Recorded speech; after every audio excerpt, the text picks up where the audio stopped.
Now, you could say that my first guest today, Arunma Oteh, is a real mover and shaker in the financial industry.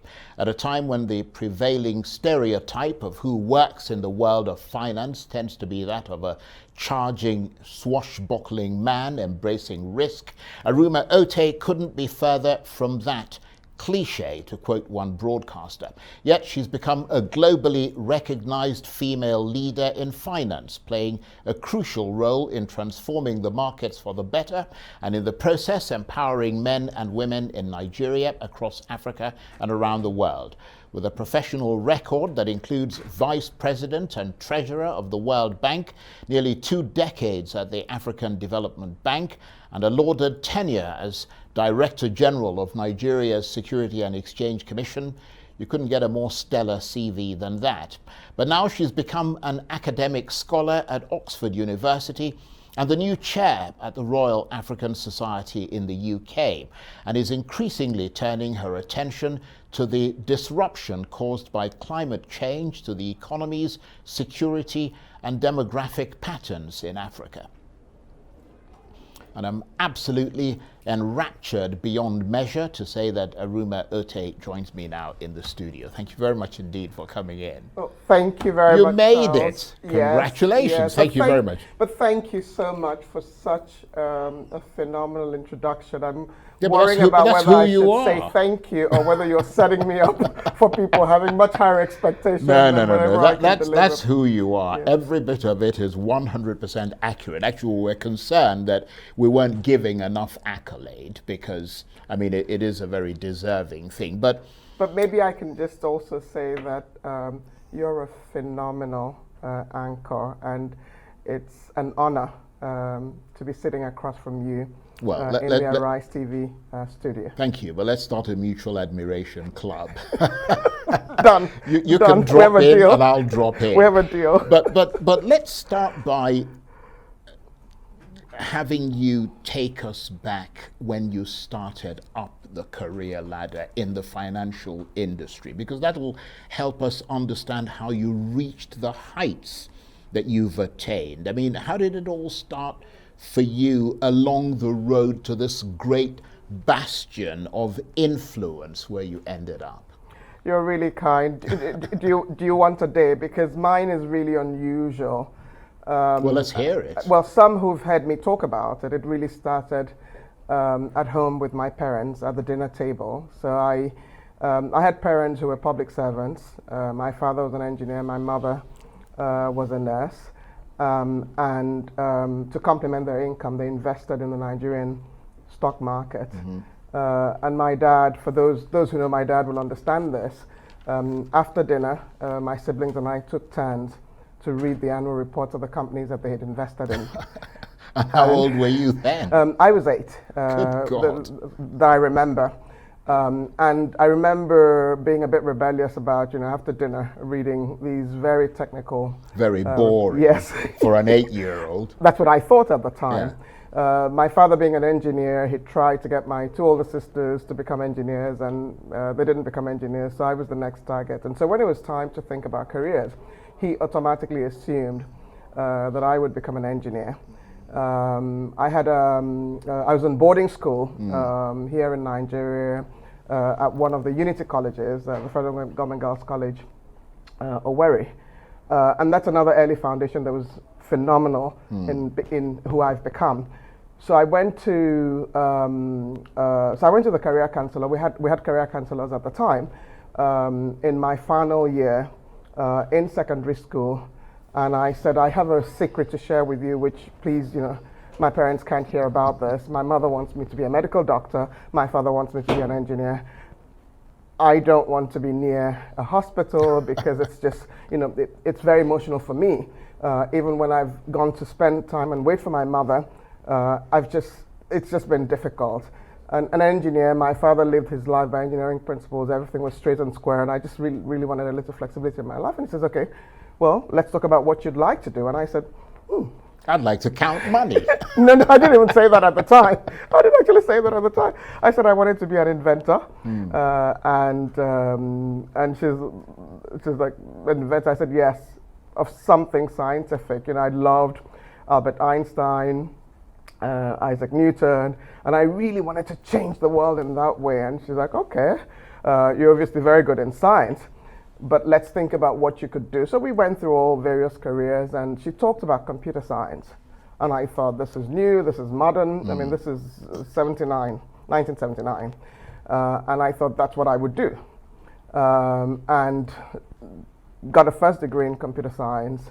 My parents thought I should just go and do a PhD. She loves to read, she's very intellectual.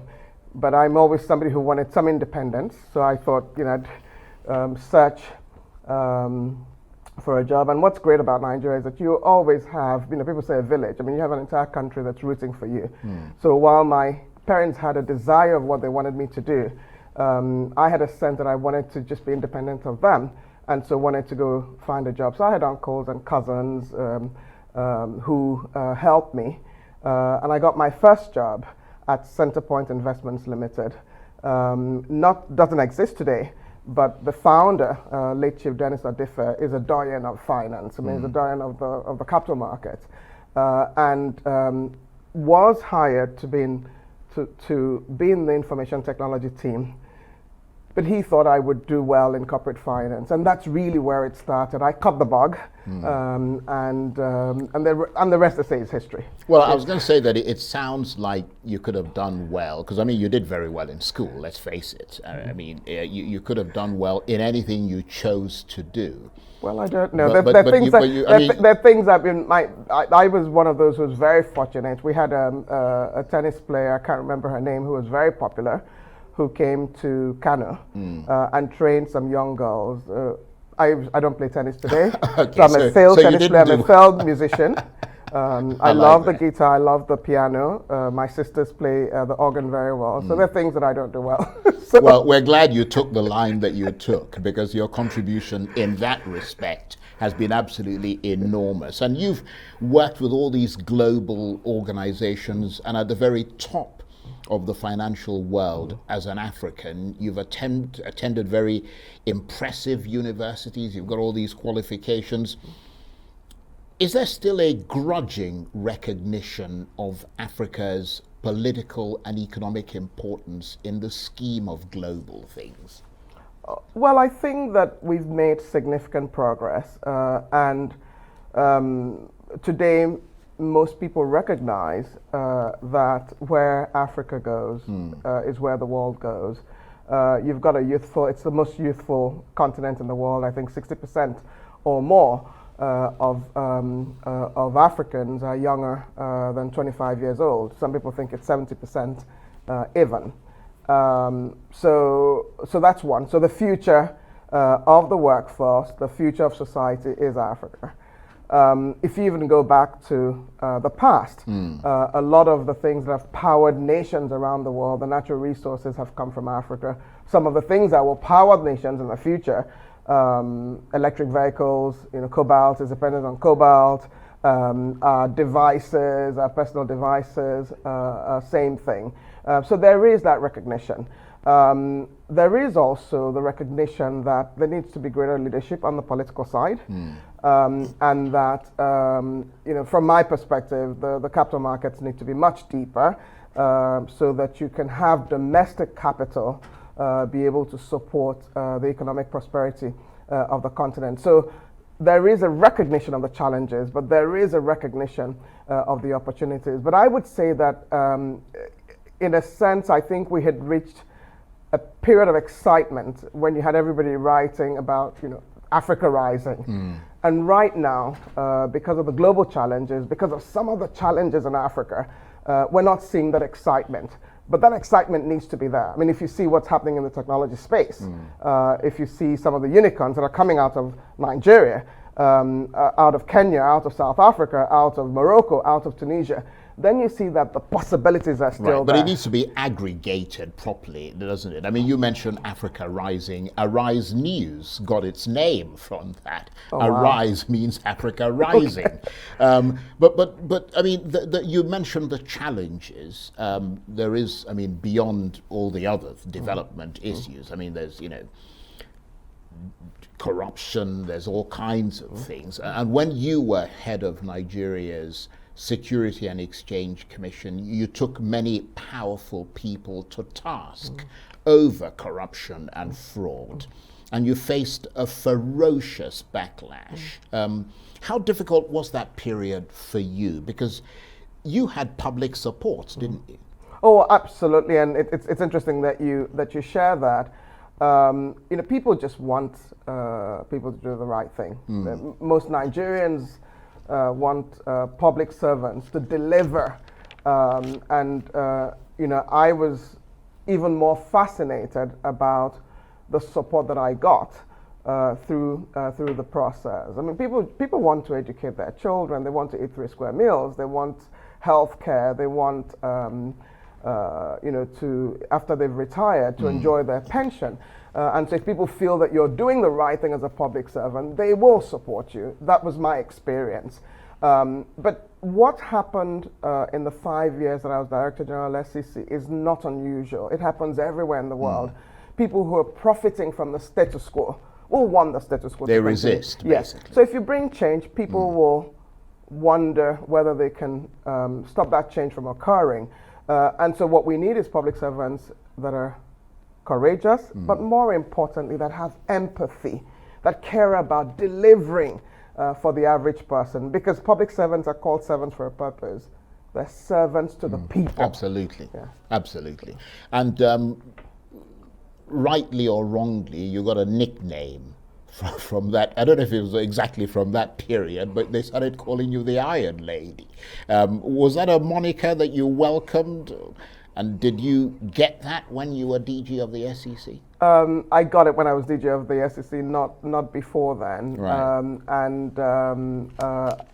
It was fine with me because I thought the connotation of Iron Lady meant somebody who was courageous, somebody who had strength, and I've been asked that before. So it's a name that I have no problem being called. If it helps people understand what I'm trying to achieve, and if it helps people basically don't cross the line, a line around me. I mean, there were people who said I was a new sheriff in town. I was like, okay, I mean, that's good too. Give me a big cowboy hat. Absolutely.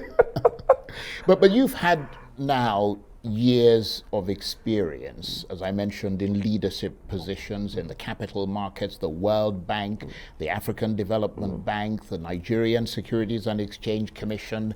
Are you done with that world of finance now? Because you've turned to advocacy and the Royal African Society. You're never done with a finance career. I mean, my view, we had a big financial literacy agenda in Nigeria when I was here, is that every human being needs to manage their finances, and you can do it for yourself or do it for your family or do it for society. I did decide that I would have a more portfolio-oriented career first because I started my career as an academic. My first job was teaching at the University of Benin. I loved it. I like young people. I like influencing young people early in their lives. The University of Oxford has always been a dream for me. At every point in time. Well, you're there now. Yes. So I made the decision to seek the opportunity that I have in University of Oxford. But the opportunity. So in this phase of my life, what I'm thinking about is how can I influence society the most, and that's what kind of guides my decision to become an academic.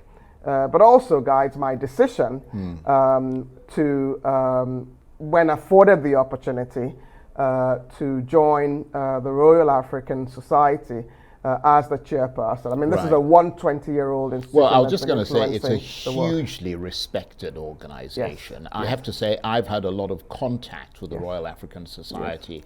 I've learned a lot. I've followed the progress of the society. 120 years since it was founded in 1901. That's more than a century of setting the context for some of the important issues facing African people and their relationship with the rest of the world. Is that what attracted you? Oh, it's much more. But I'm so delighted as to the fact that you're familiar with the Royal African Society. I have colleagues who are phenomenal. our director, Dr. Nicholas Nick Westcott. Yeah, he's been phenomenal. on this show. Brilliant. I mean, he brilliant loves guy. Africa. Yeah. He knows Africa. Absolutely. And he's an Africanist. Our deputy director, Dr. Haley, is similarly someone who knows Africa and loves Africa. But there's a lot that the Royal African Society does. Right. So maybe I can start at the beginning Okay. and share with you because. Right. Well, just bear in mind that we have to take a break in about a minute and a half. But I was going to ask you to tell us about the latest advocacy on behalf of Africa, because the world is preparing for COP26, that climate conference in Glasgow, and that's something that's very important to you, isn't it? So do you have a day for our conversation? Sadly not. But a I few did, hours. a few minutes, but I did actually. want to say that I am absolutely honored to be the chairperson of the Royal African Society. Zainab Badawi is my predecessor, and in the last 7 years, she's created a fascinating organization. She did well. Her predecessor was Lord Mark Malloch Brown. Yeah. So these are I know people Mark who care, Malloch Brown quite who well. care for Yeah. society. And as you know, Mark is now the president of the Open Society Foundations.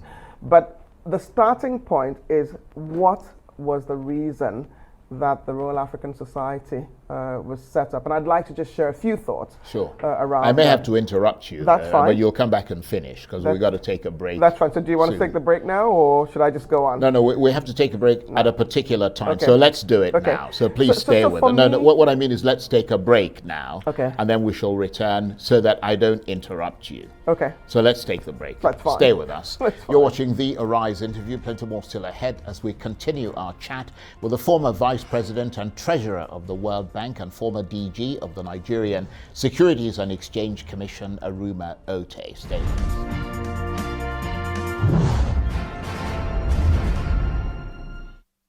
Welcome back to the Arise interview. I'm Charles Enyegolu. Now, my first guest today is the former Vice President and Treasurer of the World Bank, Arunma Oteh, who worked for 17 years at the African Development Bank and was the Director General of the Nigerian Securities and Exchange Commission. But now she's become the new chair at the international Africa-focused, UK-based organisation, the Royal African Society, which until recently had the Queen as its patron, but who's now been replaced by Prince William. Recently, the Royal African Society held a climate and conflict conference looking at how Africa's economies, security and demographic patterns have been disrupted by climate change, even though the continent is least responsible for the damage caused by the production of carbon emissions. It is this threat from climate change to Africa that Ms. Oteh is increasingly turning her attention to, searching for solutions, along with the Royal African Society, to the growing problem of global warming as it affects the continent. And the new chair of the Royal African Society, Arunma Oteh, is still with me in the studio. Thank you very much indeed for staying with us. How do you see your new role as chair of the Royal African Society in the organization's broader representation of Africa? Well, first and foremost, I really just want to say that at every point in my life, I ask myself what would be my legacy. And in this phase of my life, I really just want to have impact on society. And the Royal African Society allows me, along with my colleagues, council members, and the team led by Dr. Nick Westcott, to do that, just so I can share with you the variety of ways in which we influence society. So starting on the 5th of October for the next 2 weeks, we have our biennial Africa Rights Festival. And earlier in the year, Abdul Razak Gurner, who was recently awarded the Nobel Prize for Literature, Absolutely.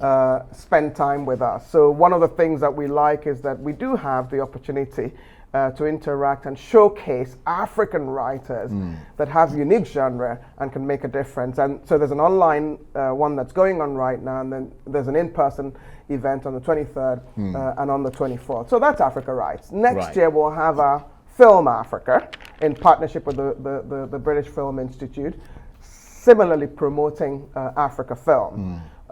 We are the Secretariat of the All Parties Parliamentary Group for Africa, which has 200 members and is chaired by Right Honorable Chi Onwora, who many of us know because she's visited this country and a number of other countries, advocating partnership between the UK and the continent of Africa.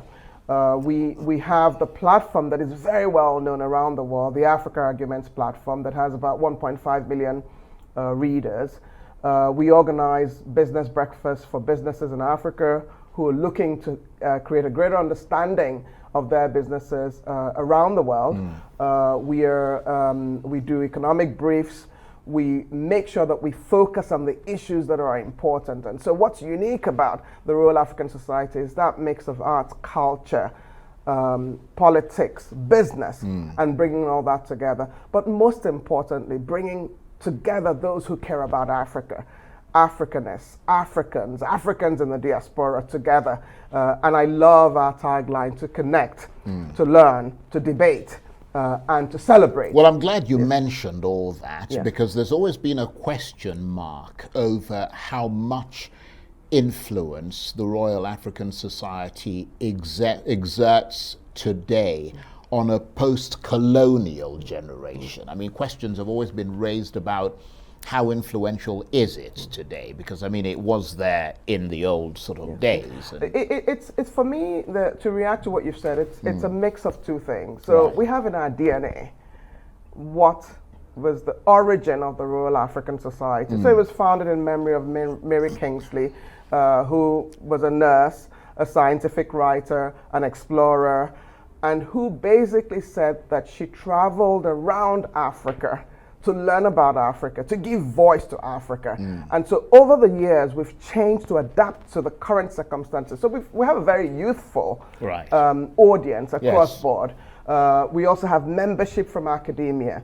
We have membership that are students. One of the areas that I forgot to talk about is that we have a biennial conference, which is the conference that we partner with the African Studies universities in the UK to present. So students, academics, those who care about Africa come to that. We focus on the issues that are extremely important, which is why the focus on climate, security and demography was something that we put together today. So, it's a mix of what is in our DNA, but it's also who we are today. Who are those who care about Africa? So very contemporary in a sense. So let me talk about the issues of the day. One of them, of course, as you mentioned, climate change.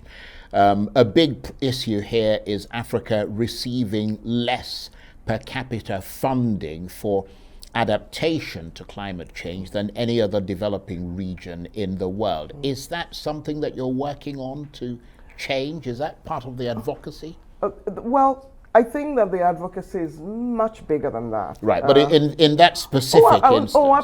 Absolutely, because without finance, we're not going to make progress on a net zero target by 2050, whether globally or in Africa.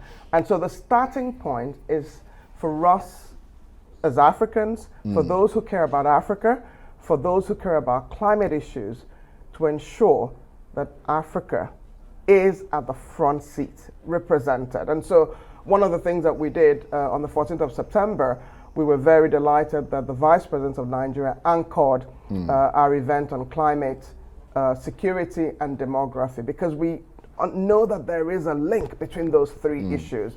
And of course, it was we had as partners the International Crisis Group and the Africa Confidential. Our goal was to start to have Africans, individuals, to have corporates, to have sovereign nations understand that Africa has to have its own narrative. Right. And that narrative is a just transition. Yeah, but it's difficult to have that narrative when you're always going to people cup in hand or cap in hand. Because, I mean, you've worked with all the big international organizations, the World Bank, the African Development. I mean, you know, I wonder, you must be in a very unique position to understand how Africa is often perceived in these international circles, because at every stage, I mean, I would imagine that it limits what the capacity to be on that front seat. Oh, absolutely when not. You don't have the resources to support what you're doing. doing. Absolutely not. I think that everybody who understands the climate issues and the challenges of climate issues understands that everybody is in the same boat. I mean, this is not a boat where some people will sink and others won't sink. So where everybody needs to be aligned on how we move forward on this. And that's what is the beauty, in my view, of the efforts that have been made. Yeah, but we're seeing the same thing with the pandemic, aren't we? Everybody is in the same boat, but, you know, some people are hoarding the vaccines for themselves. Well, you're right about vaccine nationalism, and people have coined the word climate nationalism. But I'd like to go back to the point that those who do nationalism do not understand that where one goes is where everybody goes. If you don't have a just transition, it's going to impact everybody, because climate issues impact security, they impact migration, they impact demography. So people will see people migrating to their front doorsteps if they have not taken account of the issues in right. But the more important point for me is that I want Africa to shape the narrative. You know, people are not going to be dying while we're trying to protect the climate in 2100. So what we need is a just transition. What we need is a process that aligns development with issues of climate. So as you're thinking about addressing climate issues, you're also thinking about addressing the energy poverty. 70% of those who have no access at all to electricity live on this continent. Yet you've got solar, you've got wind, you've got geothermal, you've got, of course, the fossil fuels. So whatever is done must be done thinking about how to get people out of poverty. Yeah, that's a good point. And by the way, you know, I was fascinated to learn that 80% of the consumption of energy is in Nigeria is in cooking. And cooking is still done through charcoal and kerosene. Firewood and all of that. Yet, if we have these people transition to gas, we would not only move them further so that they can have a good life, but also will reduce the number of people who are dying from pollution. 10 million people die from pollution every year in the world. So there are many aspects of it.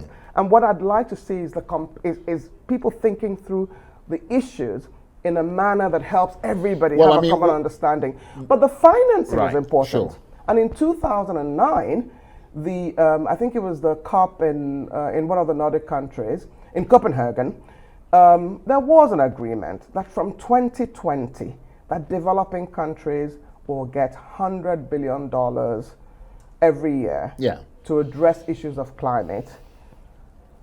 That hasn't happened. And fortunately, the OECD produced a report to share that. The US government, President Biden at the recent UN General Assembly committed to doubling their own contribution. The UK is thinking of doing the same thing. So the rich nations need to make sure that they honor a promise that was made in 2009 in terms of financing. So what solutions did the Royal African Society Conference come up with? And how is all that likely to shape decisions at COP26? Is Africa going to be speaking with a collective voice for action at COP26?